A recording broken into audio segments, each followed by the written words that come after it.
Janasena party కార్యవర్గాన్ని ఏర్పాటు చేస్తుండడంతో ఒక రకంగా ఆశావాహులు పెద్ద ఎత్తున దరఖాస్తులు చేసుకుంటున్నారు. అయితే ఇక్కడ ప్రధానంగా జనసేన పార్టీకి సంబంధించి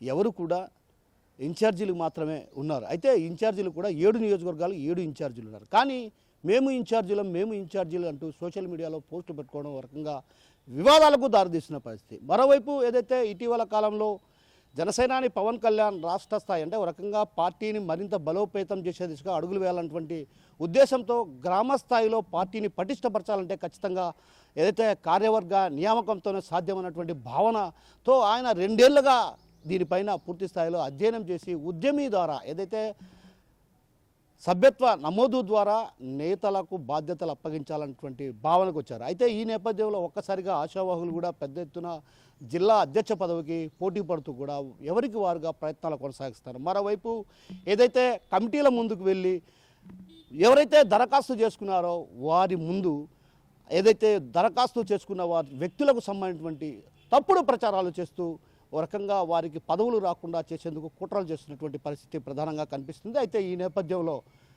జనసేనాని మాత్రం పూర్తిగా క్లారిటీ ఇచ్చారు. ఏది సభ్యత్వ నమోదులో కీలక బాధ్యతలు వ్యవహరించారు. అంటే ఒక రకంగా సభ్యత్వ నమోదులో ప్రధానంగా కొందరు ఇంటి పట్టున కూర్చొని ఏదైతే సభ్యత్వ నమోదు చేశారు. కానీ కడప నగరంలో ప్రధానంగా ఓ వ్యక్తి పార్టీని ప్రజల్లోకి తీసుకెళ్లాలన్నటువంటి భావనతో పలు సర్కిళ్లలో కూడా ఆయన సభ్యత్వ నమోదు కార్యక్రమాన్ని చేపట్టినటువంటి పరిస్థితి. అయితే ఒక రకంగా గతంలో కూడా మనం చూసాం. ఎప్పుడూ కూడా జనసేన పార్టీకి సంబంధించినటువంటి కడపలో స్థానికంగా ఉన్న నేతలు ఎప్పుడూ కూడా ఉద్యమ బాట పట్టినప్పుడు కూడా ఉద్యమాలు చేసినప్పుడు కూడా గతంలో ప్రతిపక్షంలో ఉన్నప్పుడు కూడా ఉద్యమాలు చేశారు. కానీ చొక్కా నలగకుండా ఉద్యమాలు చేసినటువంటి నేతలనే ప్రధానంగా కనిపిస్తారు. అయితే అలాంటి నేతలు ఇప్పుడు పదవులు ఆశించడం పైన కూడా తీవ్ర విమర్శలు వ్యక్తం అవుతున్నాయి. మరోవైపు ఎవరైతే సోషల్ మీడియా వేదికగా జనసేనాని అదేవిధంగా జనసేన నేతలను టార్గెట్ చేసుకోకుండా విమర్శలు చేస్తున్నటువంటి వ్యక్తులు కూడా ఇప్పుడు పార్టీ పదవుల కోసం ఏదైతే జనసేనాని పవన్ కళ్యాణ్ ఏదైతే కార్యవర్గాన్ని ఏర్పాటు చేయనున్న నేపథ్యంలో కూడా వారంతా పదవుల కోసం ఒక రకంగా దరఖాస్తు చేసుకున్నారు. అంటే ఇక్కడ ప్రధానంగా గ్రూపు రాజకీయాలకు తెరలేపారు. ఏదైతే ఎవరికి వారు యమునా తీరన్న చందంగా వ్యవహరిస్తున్న నేపథ్యంలో జనసేనాని ఎవరికి బాధ్యతలు అప్పగించినా కూడా కలిసికట్టుగా పనిచేస్తామన్నటువంటి భావన ఎక్కడ కనిపించేటువంటి పరిస్థితి లేదు. ఎవరికి వారుగా తమ ప్రయత్నాలు కొనసాగిస్తున్నారు.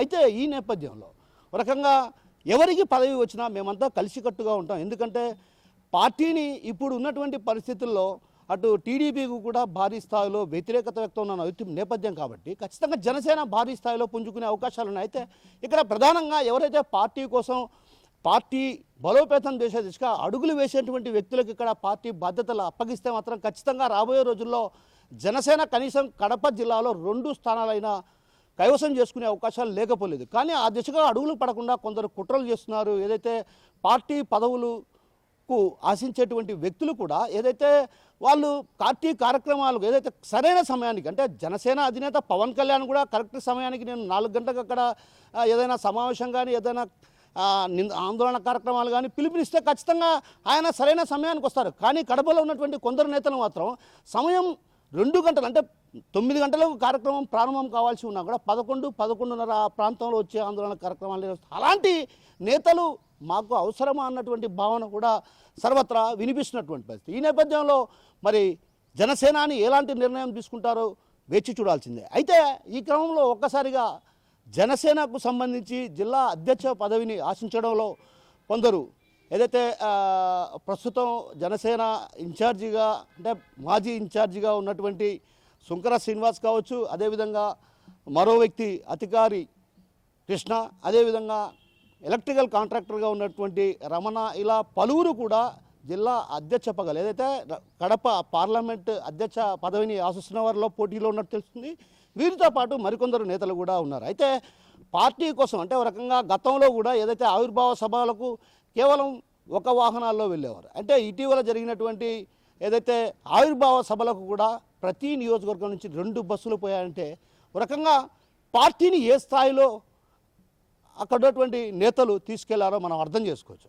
అయితే ఈ నేపథ్యంలో పార్టీ కోసం ఎవరు కష్టపడతారన్నటువంటి విషయం పైన ఇప్పటికే జనసేన అధినేత పవన్ కళ్యాణ్ క్లారిటీలో ఉన్నారు. ఏదైతే గతంతో ఇప్పుడు ఇటీవల కాలంలో జరిగినటువంటి పరిణామాలను పోల్చుకుంటే మాత్రం అంటే ఒక రకంగా ఒక కీలక నేత, కడపలో ఉన్నటువంటి ఒక కీలక నేత, ఆయన జిల్లా అంతా కలియదిరిగిన నేపథ్యం, అదేవిధంగా ఇటీవల జరిగినటువంటి ఆవిర్భావ దినోత్సవ వేడుకలకు కూడా పెద్ద ఎత్తున ప్రతి నియోజకవర్గం నుంచి 2 బస్సులను పెద్ద ఎత్తున కార్యకర్తలను తరలించడంలో కీలక బాధ్యతలు వహించారు. కాబట్టి ఆయనకే పట్టం కట్టాలంటూ కూడా కొంతమంది ఇప్పటికే రికమెండేషన్లు అంటే ఒక రకంగా ప్రతిపాదనలు చేస్తున్నట్టు తెలుస్తుంది. అయితే అతన్ని అడ్డుకునేందుకు కూడా తీవ్రమైనటువంటి ప్రయత్నాలు కొనసాగిస్తున్నారు కొందరు. ఎందుకంటే పదవులు లేకపోతే మాత్రం వారు బయట తిరగలేని పరిస్థితి కాబట్టి అలాంటి వారు ఇలా కుట్రలు కుతంత్రాలు చేస్తూ కూడా పదవులు రాకుండా అడ్డుకునేటువంటి ప్రయత్నాలు చేస్తున్నారు అన్నటువంటి భావన కూడా వినిపిస్తున్న నేపథ్యంలో జనసేనాని కూడా క్లారిటీగా ఏదైతే పార్టీ కోసం, పార్టీ బలోపేతం కోసం, అదేవిధంగా గ్రామ స్థాయిలో పార్టీని పటిష్టపరిచే దిశగా